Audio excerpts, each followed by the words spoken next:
علم جیسا کہ میں نے عرض کیا یا وحی ہے، اللہ کی طرف سے وحی آئی ہے نبی پر، وہ علم ہے، اور یا علم انسانی ہے، اس کے ضمن میں فرمایا وَلَا تَقْفُ مَا لَيْسَ لَكَ بِهِ عِلْمٌ إِنَّ السَّمْعَ وَالْبَصَرَ وَالْفُؤَادَ كُلُّ أُولَٰئِكَ كَانَ عَنْهُ مَسْئُولًا،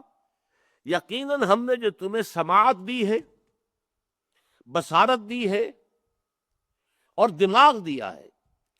فؤاد کا ترجمہ عام طور پر کیا جاتا ہے دل، یہ عربی کے استعمالات میں سے ہے، لیکن اگر اس کا آپ مادہ دیکھیں، فائدہ،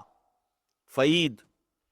فائدہ آپ نے دیکھا ہوگا پرانے زمانے کی کتابوں میں لکھا ہوتا ہے، اس کے بعد فے کا نشان ڈال دیتے ہیں اور کچھ آگے لکھا ہوتا ہے فائدہ، اس بات سے یہ نتیجہ نکلتا ہے، اس کا یہ فائدہ ہے، اس سے یہ لفظ بنا ہے۔ ان السمع والبصر والفؤاد، یہ ہے انسانی علم، کان نے سنا، آنکھ نے دیکھا، دماغ نے اس میں جو کمپیوٹر رکھا ہوا ہے، جو بھی سینس ڈیٹا اس کے اندر فیڈ ہوا ہے، اس کا نتیجہ نکالا، پروسیس کیا، اور میموری میں اگر کوئی چیز پہلے سے موجود ہے اس نے ٹیلی کیا، اور پھر اس کے نتیجے میں ایک نیا علم جو ہے انسان کو حاصل ہو گیا، اور وہ بھی اس نے اپنی میموری کے اندر فیڈ کر دیا۔ اللہ اللہ کا اصل اگلا قدم ہوگا، اس کے بعد اگلا قدم ہوگا، اگلا قدم ہوگا۔ یہ جو ہم نے تمہیں یہ اعلی علم جو ہے، حصول علم کے جو آلات ہم نے عطا کیے، ان کو جو ہے استعمال کرو۔ در حقیقت یہی ہے وہ جذبہ جو قرآن میں پیدا کیا کہ توہمات کو چھوڑ کر علم کی پیروی کرو۔ علم یا وحی کا علم، اور یا پھر علم سائنس کا علم۔ سائنس کا علم وہ ہے جو ہمیں حواس کے ذریعے سے حاصل ہوتا ہے، اور ہمارے سینس ڈیٹا کو ہمارا دماغ کا کمپیوٹر پروسیس کرتا، نتیجہ نکالتا، پھر اس نتیجے کو ویریفائی بھی کر لیا جاتا۔ پانی کے بارے میں یہ گمان ہوا کہ یہ آکسیجن اور ہائیڈروجن سے مل کر بنا ہے، اس کی ہائیڈرولسس کر دی گئی اور واقعتاً دو گیسز وجود میں آ گئی، اور پھر مزید اس کو تجربے سے واضح کرنے کے لیے ان گیسز کو جمع کیا، سپارکنگ کی، اور پانی بن گیا۔ یہ گویا کہ علم ہے، اور فؤاد ہے کسی شے سے نتیجہ نکالنا۔ کہتے ہیں یہ لحم فعید، جب گوشت کو جو ہے پوری طریقے سے بھون لیا جائے، اس میں سے پانی وانی نکل جائے، تو اس کو فعید کہتے، یہ جو ہے بھنا ہوا گوشت۔ تو دو تین چیزیں یہاں بیان ہوئی ہے۔ انسانی علم جو ہے، ایک ہے ڈیوائن نالج جو وحی کے ذریعے سے آ رہا ہے، وہ قرآن ہے، وہ تورات تھی، وہ انجیل تھی، یا اور نبیوں کو جو وحی آئی ہے وہ تھی۔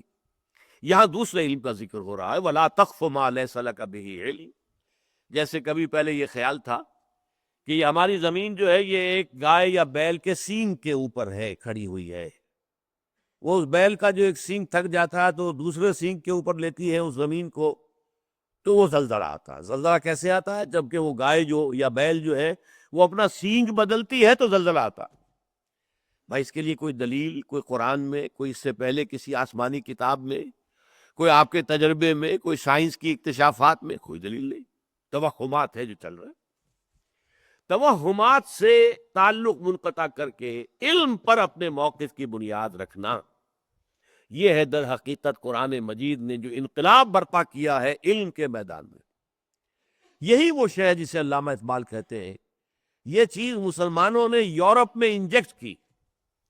ہسپانیہ کی یونیورسٹیوں سے، کورڈووا کی یونیورسٹی، ٹولیڈو کی یونیورسٹی،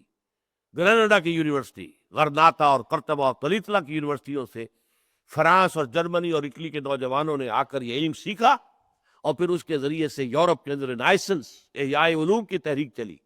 اصلاح مذہب کی تحریک چلی، پھر انہوں نے سائنس ایجاد کی،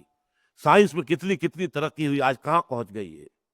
آج وہ سائنس جہاں تک پہنچی ہوئی ہے، واقعہ یہ کہ اس کی اونچائی تک میرے لیے دیکھنا ممکن نہیں، ٹوپی گرے گی۔ عروج آدم خاکی سے انجم سہمے جاتے ہیں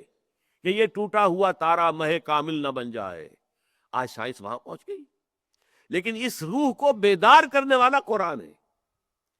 اسی لیے کہا جاتا ہے منطق دو طرح کی ہے، ایک منطق استخراجی، ڈیڈکٹیو لاجک، اور ایک ہے مشاہدے کی بنیاد کے اوپر